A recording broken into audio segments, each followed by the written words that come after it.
Give us eyes that see and ears that hear, and liberate us with the truth. Father, we seek you. Be our speaker today. We have gathered to hear you, not any human being, but you alone. Be our speaker. Use only your servant, but do your will, accomplish your purpose. Send your word that can heal all of us, and then glorify only yourself as you set your people free. We seek you, Father, confident that you will grant our request as we ask in the name of Jesus our Lord, your Son. Amen. 10 terrible curses. Tayo po'y magbilang. Baka meron tayo ng isa sa mga 10 matitinding mga sumpa. There are many curses in the Bible, but we're going to focus on 10 to see how free we are from such curses. In relation to God, we're going to discuss 4 curses. 4 na sumpa na dumarating nang may kinalaman sa ating pakikitungo sa Diyos. Curse number 1 is a curse for making religious idols. May sumpa ang paggawa ng mga Diyos-Diyosan. According to Deuteronomy 27:15, cursed is the man who carves an image or casts an idol, a thing detestable to the Lord. Sumpain o isinusumpa ang isang tao na lumililok ng anumang Diyos-Diyosan sapagkat ito ay kinamumuhian ng Diyos. So there is a curse for making idols. At merong curse po, may sumpa na lumilipat doon sa mga yumuyuko at naglilingkod sa mga Diyos-Diyosan. Napakalaki ng sumpa, kaya kailangan pong ituro. We are not anti-religion, we are not anti-anybody, but because God commands us to teach, and because of our love for our fellow men, people have to be given the truth that idolatry brings a curse. May sumpa. Napakabigat ng sumpa. Hanggang 2nd and 3rd generation of those who practice idolatry are given a curse. Kaya siguro kuminsan napakabigat ng buhay. And pagtataka yung mga tao, lapit naman ako ng lapit sa Diyos, relihiyoso naman ako, bakit nagkakangyari ang ganito sa aking buhay? Kasi habang nagiging relihiyoso, nagpa-practice ng idolatry, lalong tumitindi ang sumpa. Akala ng mga iba, natutuwa ang Diyos sa kanilang mga pagtitiis, paglilingkod sa mga Diyos-Diyosan, subalit yung kinamumuhian ng Diyos. Deuteronomy 27:15, cursed is the man who carves an image or casts an idol, a thing detestable to the Lord. Isang sumpa. Another curse is a curse for those who rely on works instead of grace for salvation. Sabi po sa Galatians 3:10, all who rely on observing the law are under a curse. For it is written, cursed is everyone who does not continue to do everything written in the book of the law. Napakalalim po ang mga epekto nito sa ating buhay. Sino man daw ang hindi susunod sa lahat ng iniuutos sa Biblia ay may sumpa sa kanyang buhay. Kaya ang tanong, sino pong tao ang makasusunod sa lahat ng utos ng Diyos sa lahat ng oras? Meron po ba? Wala. Kaya ang sabi dito, sino man ang umaasa na siya'y maliligtas dahil sa paggawa niya ng mabuti, ay daig pa ang may sumpa sa kanyang buhay dahil hindi naman siya makakagawa ng lahat ng mabuti sa lahat ng panahon. Kung gayon, ang umaasa sa paggawa ng mabuti para maligtas ay mapupunta sa kapahamakan, siya'y nasa ilalim ng isang sumpa. Cursed is a person who relies on works instead of grace. Ang tanong ay ganito, bakit pa nagbigay ng mga batas para sundin? Ang mga batas po ng Diyos, una, ibinigay yan talaga para maging alituntunin natin at pamantayan sa paggawa ng tama. Subalit, higit pa sa roon, may mas malalim na ipinahihiwatig ang mga batas ng Diyos. At ipinahihiwatig dito na kailangan natin ng grace, ng grasya ng Diyos para maligtas. Sapagkat sino man ang masusing mag-aaral ng mga utos ng Diyos, merong inevitable conclusion kayong mararating. At yan ay sasabihin nyo, imposible ko itong magawa lahat. Walang taong makasusunod ng lahat ng ito sa lahat ng panahon. Marami pong mga tao ang akala nila ang mga utos ng Diyos ay hagdanan na isa-isa mong aakyatin para ka makarating sa kaluwalhatian ng Diyos sa langit at sa kaligtasan. Subalit hindi yan hagdan na maaaring akyatin sapagkat walang makaakyat ng kaluwalhatian ng Diyos. Ang mga utos ng Diyos ay isang pader na mataas at blanco na nagsasabi sa iyong, imposible, you cannot make it. To the point that the laws point to Jesus Christ. That the law of God points to grace. Na sinasabing, kung aakyatin mo lang ako, imposible. You cannot go to God on your own. Hindi mo pwedeng kitain ang kaligtasan. You cannot earn salvation through good works because nobody does everything good prescribed in the book. In other words, anybody who will be very serious studying the Old Testament will say, Bitin, nasa na ang kasunod? Kasi dapat yung New Testament, grace. To the point that everybody in the Old Testament that looked forward to the Messiah, to the Savior, was saved through faith in the Savior who was to come. Now we look backward to the Messiah who has already come, and we are saved by looking backward to the Messiah who has come. It has always been grace. Marami pong mga tao naniniwala, nagtuturo na, pagka nagkasala ka muli, hindi ka na naman ligtas. E di ang ibig sabihin pala, minsan tayong iniligtas ni Kristo, at pagkatapos every day thereafter, tayo na ang naging tagapagligtas ng ating sarili. Kasi pag sinasabi mong, nagkasala ka, therefore hindi ka naligtas, baligtarin niya yan, ligtas ka dahil hindi ka nagkasala. If my personal sin will bring judgment upon me, then it must be my personal holiness that should grant absolution or should give me salvation. But we know na hindi po yung ating mabuting gawa ang nagliligtas sa atin, kundi yung mabuting gawa ni Kristo na pag pinaniwalaan natin at inallocate natin sa ating sarili, nagiging atin na sa pamamagitan ng pananampalataya. Kaya ang sinasabi dito, all who rely on observing the law, and if I may add a parenthetic expression, all who rely on observing the law to be saved are under a curse. For it is written, cursed is everyone who does not continue to do everything written in the book of the law. Sana malang sinabing cursed is everyone who does not do. Kaya minsan mo lang gawin, baka pwede na. Pero ang sabi, who does not continue. Kahit ginawa mo kahapon, pag hindi mo na naman ginawa ngayon yung mabuti, cursed ka na naman. Who does not continue in doing what? 90%? No, 100%. Who does not continue in doing everything? So ang masasabi mo nga, ay, hindi nga ako maliligtas kung sa paggawa ng mabuti. Sapagkat hindi ko magagawa ang lahat ng mabuti sa lahat ng panahon. Somewhere, sometime, I will fail. Kaya dapat hindi ako manalig na sa pamamagitan ng gawa ko, ng sarili kong kaligtasan, sa pag-observe ng mga batas at kung ano-anong utos ng Diyos ako maliligtas. Kundi sasabihin ko na lang, ay, Lord, imposible, hindi na po ako masasave, liban iligtas niyo ako. Na hindi ako maliligtas, liban na lang yung inyong kabanalan ng isuot ko at inyo na tong aking karumihan. Dahil kahit anong linis ang gawin ko, marumi pa rin ako. Sabi naman sa Bible, even our best deeds are just like filthy rags. Para lang maruruming basahan. Hindi natin namamalayan, maaaring may sumpa pala in our life pagka inaasahan natin yung atin lang sariling mabubuting gawa. Kasi pag sinabi na ibang nagkasala ka, hindi ka na naman saved. Therefore, siya, saved pa rin dahil hindi siya nagkasala. Di siya ang savior ng sarili niya. And it is a great blasphemy because there's only one Savior, and that is Jesus Christ. Pag sinabi nating natanggal na naman ang kaligtasan mo dahil nagkasala ka, therefore, baligtarin, pag hindi natanggal, accomplishment ko kasi hindi ako nagkasala. Therefore, at the very least, I am Christ's co-savior.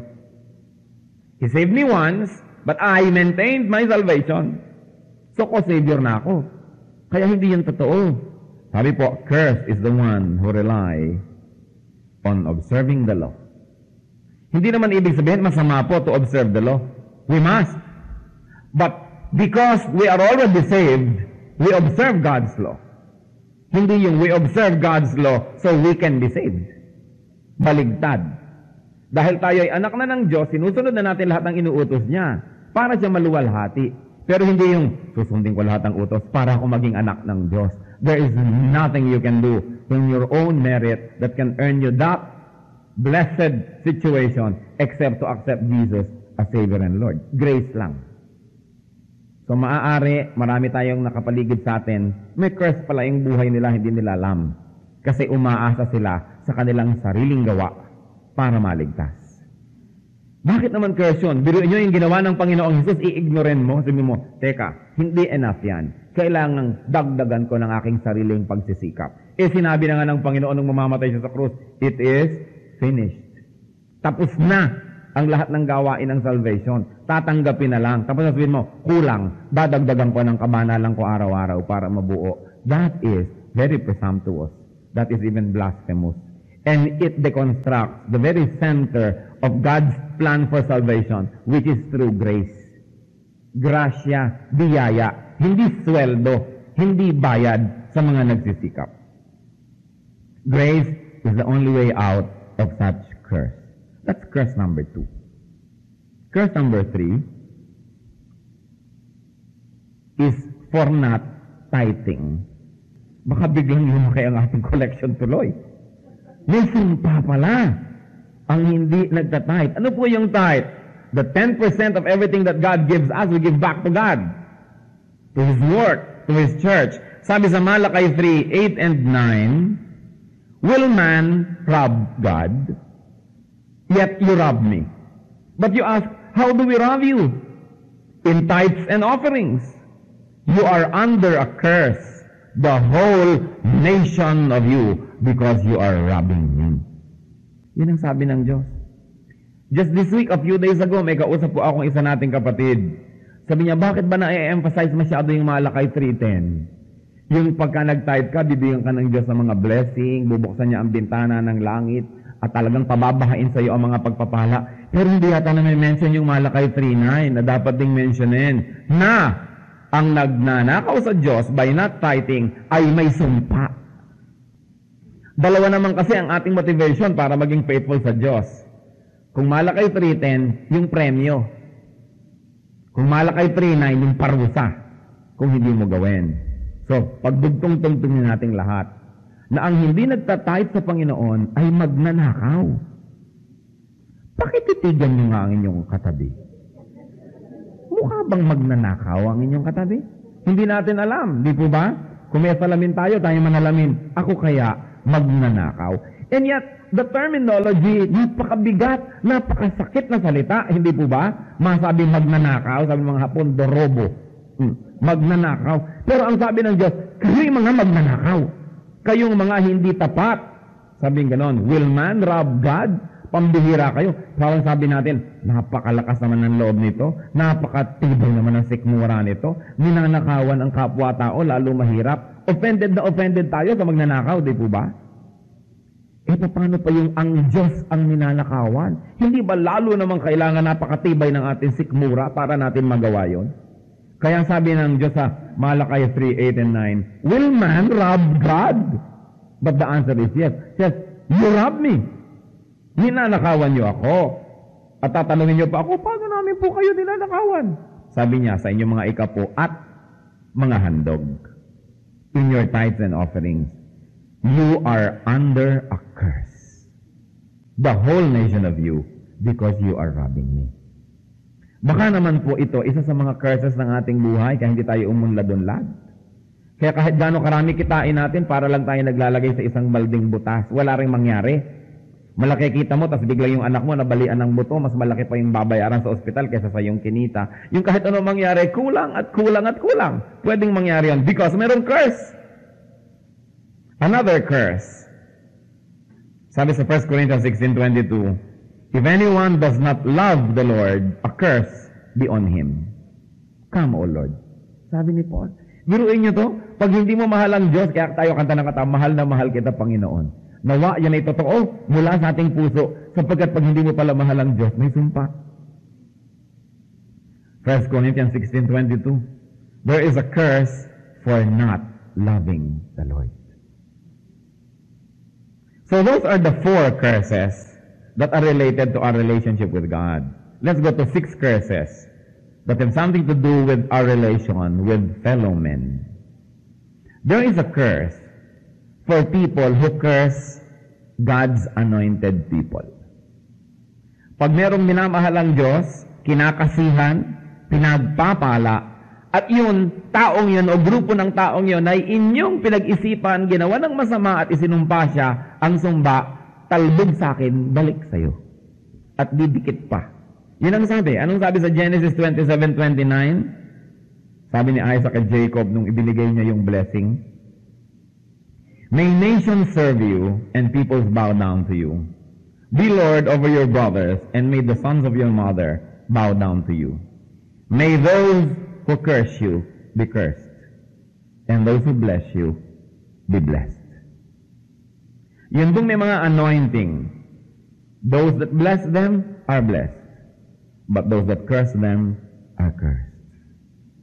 Kaya mag-iingat ang ating mga labi. Mag-iingat ang ating mga isip sa mga iniisip, sinasabit, ginagawa natin, because you might be cursing God's anointed ones. Lalong-lalo ang kanyang mga anak. Lalong-lalo ang kanyang mga hinihirang. May hinihirang talaga siya. And that is his prerogative. Ano po ang sabi sa Numbers 22:12? Si Balaam ay binabayaran. Si Balaam po ay isang parang prophet na nag-bless, nagaganyan, nagsasabi siya ng mga blessing, pwede rin siyang nagka-curse. May nagbabayad sa kanya, sinusuhulan siya. I-curse mo, isumpa mo ang bayang Israel. Kasi kalaban ko, babayaran kita, i-curse mo. Ano po ang sabi niya? Sa Numbers 22:12, "But God said to Balaam," kasi si Balaam ay gusto ng sumama, nabulag siya dun sa suhol na ibibigay. At talagang sasama na siya para sumpain niya ang mga anak ng Diyos. At sabi ng Diyos kay Balaam, "Do not go with them. You must not put a curse on those people because they are blessed."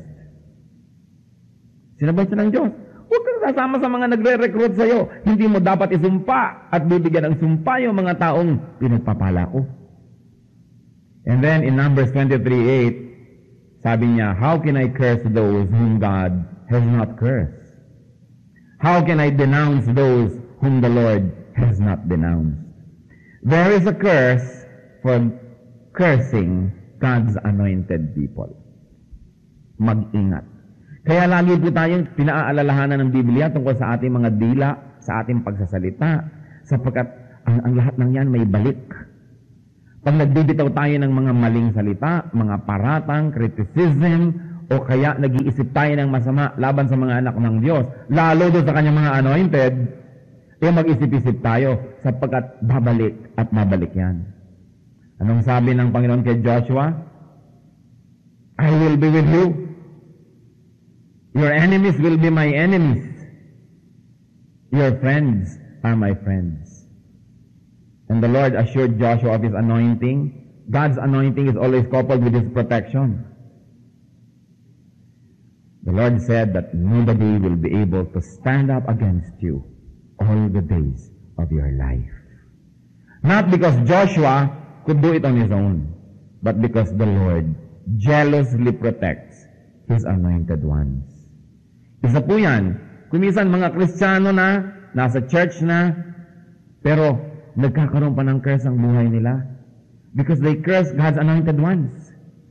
Maaaring hindi sila conscious, maaaring half-conscious, but now we should be conscious to be very careful about our judgment and our words and our criticisms. Because God has a curse for those who curse His anointed ones. Another curse. Gaano po dito ang karami ang may mga magulang na buhay pa, nandiyan pa ang tatay at nanay nyo? There is a curse for people who dishonor their parents. There is a curse.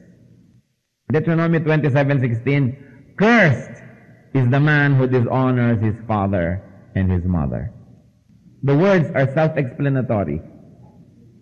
Cursed is the man who dishonors his father and mother. Napakahalaga ng teaching na yan. How do we dishonor parents when we disobey in their godly admonitions? When we disrespect, when we fight, when we curse, pinagdadabog-dabugan sinasabihan ng mga mali, hindi iginagalang, hindi sinusunod, nilalabanan ng magulang, may sumpa ang lahat ng ganong gawa. God is not mocked. Whatever a man sows, he shall reap. Sabi sa Bible, your sin will find you out. Kahit kasan sumut at magtago, hahanapin ka ng naging kasalanan mo at ang buong ngit-ngit at pot nun ay mahuhulog sa iyong buhay. There's another curse in relation to other people, and that is cheating. When we cheat for our own personal gain. Deuteronomy 27:17, cursed is the man who moves his neighbor's boundary stone. Yung muhon, alam niyo pinag-usapan natin yung mga muhon, yung mga bato, na boundary ito ng aking kapitbahay. Meron naman dyan, tuwing maya-maya, pag natutulog ang kapitbahay, lumalakad yung muhon. Hindi niyo natingnan ng inyong farm sandali. Aba, umurong na yung kapitbahay ko, lumiliit ang aking daigdig, lumalaki ang kanya. Hindi po bago yung kasalanan na yan. Dati na, subalit ang hindi alam ng marami, may sumpa ang ganyang uri ng pandaraya. Deuteronomy 27:17, cursed is the man who moves his neighbor's boundary stone. There is a petty crime na huhugutin nyo ang muhon ng kapitbahay at iuurong nyo ng konti para makakuha kayo isang dangkal. Pero may mas malaking ganyan, yung hindi na gumagamit ng mga muhon dahil milya-milya, kilo-kilometro ang nilaland grab nila. People who land grab from indigenous people, yung mga city folks na alam lahat ng batas, na kaya nilang paikot-ikutin at palaruin, ang ending, naging kanila yung bundok at yung mga katutubong nakatira doon, nawala doon, yun. Times 100 curses dapat ang bumagsak sa mga taong nangaagaw ng lupa ng mga katutubo for their personal gain. Sa mga taong nangaagaw ng lupa ng mahihirap, konti na nga yung lupa, inaagaw pa para lang lumaki ang sakin. Sabi, cursed is the man who moves his neighbor's boundary stone. Napakarami po nating mga kababayan, mga katutubo na sapagkat they don't have a culture of having and a culture of greed. For thousands of years, they share the entire resources of the mountains and the forest with everyone else. O darating ngayon ang isang taga Maynila o taga Cebu na iwinawagayway na kaprasong papel at sinasabi, akin ang bundok na ito, umalis kayo dyan. Greed. The Lord has a curse for such types of people. Nangaagaw sa mga kawawa. Number 8, another curse, is for leading the blind astray. Naranasan nyo na ba na nagtanong kayo ng direksyon, binigyan naman kayo ng mga nakatambay doon sa isang kanto, tapos lalo kayo nagkawala-wala. Tapos nung makita nyo, tawanan sila ng tawanan, pinagtatawanan kayo dahil napasuot kayo sa morgue.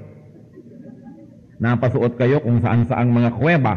Sabi sa Deuteronomy 27:18, cursed is the man who leads the blind astray on the road. Of course, una, yung technical, yung blind na physical blind. Na blind na nga yung tao, mamaliin mo pa ang direksyon niya, parang ang sama mo naman. Pero marami pong tao, kahit nakakakita yung dalawang mata nila, blind din. Kasi hindi nila alam ang totoo. Naghahanap ng katotohanan, pupunta sa manghuhula, at kung ano-anong sasabihin ni manghuhula sa kanya, yun din yun, leading the blind astray.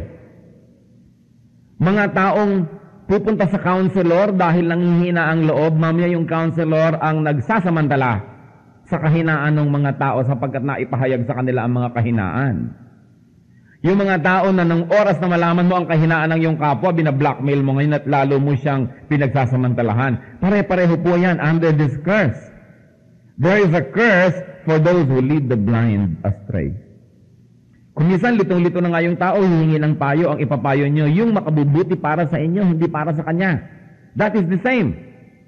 Whenever it is your interest, and not the interest of the weak, the blind, that you take into consideration, there is a curse awaiting you for leading the blind astray. Kaya ang dami-dami pong sumpa sa mga religious leaders. Ang dami-daming sumpa sa mga relihiyon na nagdadala sa mga tao sa higit lalong kapahamakan. Simba na nga ng simba yung tao dahil ayaw magpunta sa impyerno, lalong napa-expressway dahil sa mga maling turo. Kaya nga donate na ng donate yung tao para huwag siyang mapasali sa impyerno. Yung pala lalong napadiin ang kanyang kaso. Lalapit siya sa mga relihiyoso, tuturuan pa siya ngayong sumamba sa mga Diyos-Diyosan, lalo siyang napahamak, mabuti pa wala na lang siyang relihiyon. For leading the blind astray. For teaching ideas that are not biblical. For teaching people to go against what the Bible says. That is leading the blind astray. Kitang-kita po natin. Second commandment sa Bible, nakalagay, huwag kang gagawa ng anumang bagay na nililok, na anumang kawangis ng anumang nasa langit o sa lupa. Huwag kang yuyuko sa kanila, huwag mo silang paglilingkuran. It's a very, very clear teaching and commandment and admonition against idolatry. And yet, there are many churches in this country na pag nakinig kayo sa kanila, lalo kayong mabubulid sa impyerno. Bakit? Nakalagay sa labas ng kanilang mga simbahan at mga pader ang 10 utos. Pagkatapos nawawala yung second commandment na nagsasabing, you shall not commit idolatry, thou shall not make idols, nor bow down to them or serve them. Nawawala. At pagkatapos, dahil kulang ang 10 commandments, yung 10th commandment that you shall not covet, pinagdadalawa. Dahil siyempre mawawalan, kulang. So, naging 9, you shall not covet thy neighbor's house. Number 10, you shall not covet thy neighbor's goods. Isang commandment lang yun na pinagdalawa dahil kinagkukubli nila na nawawala ang number 2. Nililin lang nila ang mga tao. This is not a human mistake. Hindi niyo pwede sabihin, nagkamali lang siguro yung teacher. Hindi. This is policy. Policy to deceive. To mislead the blind. There is a curse for such people and for such groups. Hindi na nga nagbabasa yung mga tao ng Biblia, editin mo pa yung Bible, tatanggalan mo pa nung laman niya talaga, at dadayain at lilinlangin at pagsisinungalingan mo ang mga tao na ito ang 10 utos ng Diyos. Kasinungalingan. And this is institutional lie. This is not just a momentary lie na nagigipit ako, baka ako patayin ng mga ito, maglalay na nga ako. Hindi. Policy. There is a curse for misleading the blind. Another curse for being unjust to the weak. Sabi po sa Deuteronomy 27:19, cursed is the man who withholds justice from the alien, the fatherless, or the widow. There is a soft spot in God's heart for the orphans and for widows. Napakalaki ng proteksyon at pag-ibig ng Panginoon sa mga ulila at sa mga balo. Tiyakin ninyo na hindi kayo nagsasamantala sa kanilang kahinaan. Kumisan, namatay na yung tatay, sige, ibigay mo na sa akin yung dalagitan mo at magawa na lang katulong. Pagkatapos, underpaid, wala naman choice yun, magugutom yung mga yan. There is a curse for such people who take advantage of the weakness of widows, orphans, and aliens. Ito, foreigner to, alien ito. Kailangan natin, pwede natin itong pagsamantalahan. Hindi ito taga rito, walang magpo-protect. God protects them. And a curse is upon people who are unjust to them. Finally, another curse. Because we can go on and through a litany of curses. But today we only have 10. There is a curse for being wicked. Yung pagiging nating masama, malupit, meron niyang sumpa. Proverbs 3:33, the Lord's curse is on the house of the wicked, but He blesses the home of the righteous. Kung minsan nagtataka tayo, bakit lahat na yata ng pwedeng peste na nangyari dun sa isang bahay? Pero yun pala, it is a house of the wicked. At ang nakalulungkot, kung minsan wickedness lang ng tatay, wickedness lang ng nanay, o wickedness lang ng isang member, lahat ng member ng pamilya na yan nadadamay because it's the entire house that receives the curse.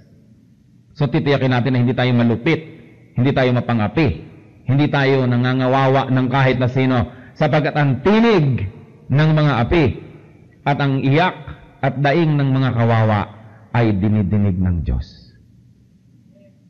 Titiyakin natin na ang ngit-ngit at poot ng Diyos ay hindi sa atin pupunta. The Lord's curse is on the house of the wicked, but He blesses the home of the righteous. How can we be free from such curses? Unang-una, iwasan natin. Kaya nga ipinapaalala. Pangalawa, kung nagawa na natin noon, tapos na yon. Pero ang mahalaga, repent if the sin was already committed. Let us not rationalize. Huwag na nating papaniwalain ang ating mga sarili at mga tuwiran pa tayo na tayo nga'y tama at iba ang mali. Kung nagkamali tayo, tanggapin, aminin ang pagkakamali, ihingi ng tawad. Because according to 1 John 1:7, the blood of Jesus Christ cleanses us from all sin. Maaari tayong patawarin at linisin. And then if there are people who are cursing you, people who are not nice to you, people who are evil to you, do not return evil for evil. As we always like to say, pag gumawa ang isang tao ng masama, at sinuklian nyo rin ng masama, edi pareho na kayong masama. Ang pinagkaiba lang nauna siya ng ilang paligo, pero sinundan nyo agad-agad, di pareho na. But you return good for evil. Ang sabi ng Panginoon, bless those who curse you. Luke 6:28, bless those who curse you. Pray for those who mistreat you. Yan ang tamang tugon ng mga anak ng Diyos sa mga maling ginagawa sa atin ng sanlibutan. Huwag tayong gaganti. Hindi naman ibig sabihin that you will not seek redress or justice, but don't return evil for evil. Sabi ng iba, hindi ba sabi sa Bible, tooth for a tooth, eye for an eye. Mali pong application yun. The policy of tooth for a tooth is a judicial policy. Meaning, nasa manual yun ng mga hukom. Hindi yun para sa taong bayan. Kaya kung ako hukom, nakikinig ako ng inyong kaso. Ninakawan yun ng isang kalabaw. Ang sabi ng manual ko, a tooth for a tooth. O bayaran din ng isang kalabaw. Binali mo ang kanyang paa, a tooth for a tooth. O, baliin din ang paa nito. Pero yung hukom ang magbibigay nun, hindi yung naapi. Hindi yung nagsasakdal. Kasi ang hukom, pag nagbibigay ng hatol, according to the books, hindi siya personally responsible. Sinusunod lang niya yung policy. Pero pag tayo ang naghatol, na hindi naman tayo ang hukom, we become responsible. Kaya nakikita nyo, pinatay niya yon, o siya, bitay din siya. O nang rape ito, ang rape ay para mo na rin pinatay ang isang babae. So, that sentence, yun ang sabi ng a tooth for a tooth, an eye for an eye. Huwag yung ginalit kayo ng kapwa, magagalit din kayo dahil sabi sa Bible, an eye for an eye and a tooth for a tooth. It's a wrong application. Hindi naman kayo hukom. It is in the manual ng mga hukom, kaya misquotation. Remember, sabi sa Romans 12:14, bless those who persecute you. Bless and do not curse. Do not curse. Huwag kayong magsusumpa. Sapagkat ang sumpa, when wrongly given, bumabalik dun sa nagbitaw. Parang boomerang. Kaya mga masama natin sasabi, nadapa sana siya. Masunugan sana sila. Sa inyo babalik yan. Mabigo sana. Bumagsak sana ang anak niya sa school.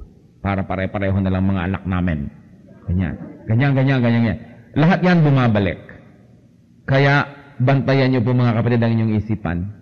Because with the judgment you pronounce, you will be judged. The measure you give is the measure you get. That's what the Bible says. So, we Christians bless when we are cursed.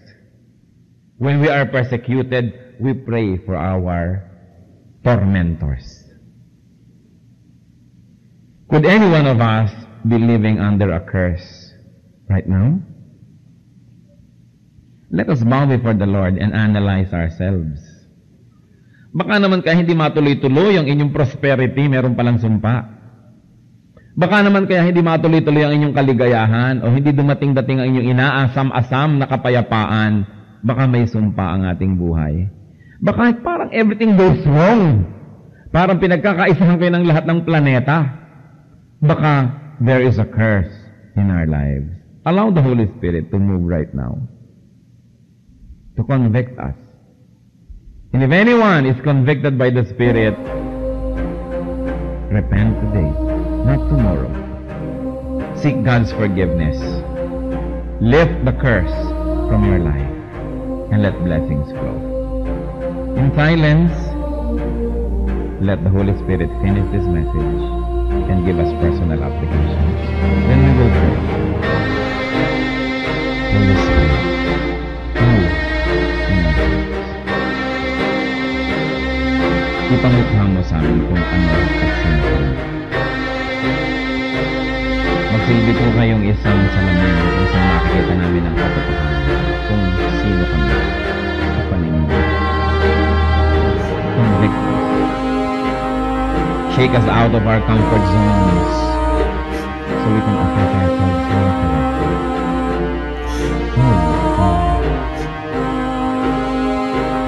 Kung sino man sa ating mga kapatid ang nagkaroon ng pagbubukas ng isip sa isa o higit pa roon ng mga bahagi ng ating buhay na maaaring may sumpa. Ito na ang panahon upang tayo makalaya. For those who will get Christ's forgiveness, must first confess and seek forgiveness. Repent, so that the glorious plan of God may happen in your life, unhindered by such curses. Kung sino man ngayon ang kinausap ng Espiritu, ipinakita na may bahagi ng ating buhay na maaaring maapektuhan ng mga sumpang ito. And you realize that the Lord is speaking to you today. The Lord speaks so we can repent and obey. And you want cleansing. You want restoration. Stand right now while heads are bowed, eyes closed. Kilalanin natin na nagkamali tayo. Kilalanin natin kailangan natin ang pagpapatawad ng Panginoon. At hihingi tayo ng pagpapala na ang mga ito mawalang bisa kung nagkaroon ng bisa sa inyong buhay. We're going to pray right now. Sino man magsasabing, Lord, may curse nga siguro itong buhay ko because of any of those that have already been mentioned. The Lord said, come to me, I will give you rest. Come to the Lord in prayer. Yes, we're going to pray now. Whoever would like to say, Lord, I like your restoration. Forgive me. Take away this curse from my life. Napakarami palang paraan na makaroon ng sumpa. It's not an accident that the Lord brought you here today. He likes to restore you. He likes to forgive. He likes to take away that curse from your life. But you've got to stand up and tell Him, Lord, take it away. I'm sorry for it. Those who would like to receive restoration, freedom from such curse, you stand up where you are. We need to humble ourselves before the Lord so that He may be exalted. We need to admit our shortcomings. God is our judge, not our fellow men. Anybody else, like to say, Lord, isa o higit sa 10 ito, naging guilty ako. Right now, I repent. I'm sorry. Restore me. This is your day of restoration. A beautiful, wonderful day. Na mawawala ang mga tabing ng kadiliman, maliit man o malaki, sa ating buhay. Silently, those who stand and those who still like to stand, do so. Seek God's forgiveness. And I'm going to pray for blessing for you. In silence, seek the Lord's forgiveness and restoration. I cannot do that for you. You've got to do that yourself. Lord, listen to the prayer of your people. Hindi kayang sabihin ng aming labi, Panginoon, ang lahat ng dapat ihingi ng tawad. Subalit sa pagtayo na yung mga anak, kinikilala na mayroong pagkukulang, may pagkakamali. Ipinapaubaya na namin sa iyo, Panginoon, ang pagrabisa ng lahat ng mga dapat na maging dahilan ng pagtayong ito. Maging yung hindi maalala ng mga kapatiran ngayon, naaalala nyo sapagkat alam nyo ang lahat. Wala kaming lihim sa inyo. Panginoon, ang aking inihiling, Amang Diyos, alang-alang sa dugo ni Kristo, alang-alang sa kanyang mga latay, alang-alang sa kanyang pagtitiis, Alang-alang sa kanyang paghihirap at pag-ibig sa mga nakatayo ngayon sa iyong presensya, igawad niyo po ang pagpapatawad. Ayon na rin sa paghingi ng tawad ng bawat isa. At sa paggawa niyo yan, Panginoon, na naniniwala kaming siyang nais niyong gawin, na iniintay niyo lamang na kami lumapit sa inyo. Alisin niyo, Panginoon, ang anumang sumpa, bahid ng sumpa, na maaring nagpapahirap sa mga kapatid na ito. We reject and rebuke your works, Satan, in the lives of these people. We shatter to pieces your evil plans against these people as we expose through the light of the gospel the deception that you have inculcated in the lives of many brothers and sisters. And we receive your light, O Holy Spirit. We receive your restoration. Ama, sa pagtayo ng iyong mga anak, sa pagpapakumbabang ito, ibangon mo sila. Patindigin mo sa iyong mga salita. Pasandalin mo sa iyong pag-ibig at liliman mo ng iyong pagmamahal. Father, I ask you on behalf of Jesus, all blessings, material, physical, emotional, spiritual, that have been withheld because of such curses, let these blessings flow into the lives of these people right now. We claim blessings from the very throne of Jesus. We claim our inheritance as children of God through our faith in the Lord Jesus. Let this rich and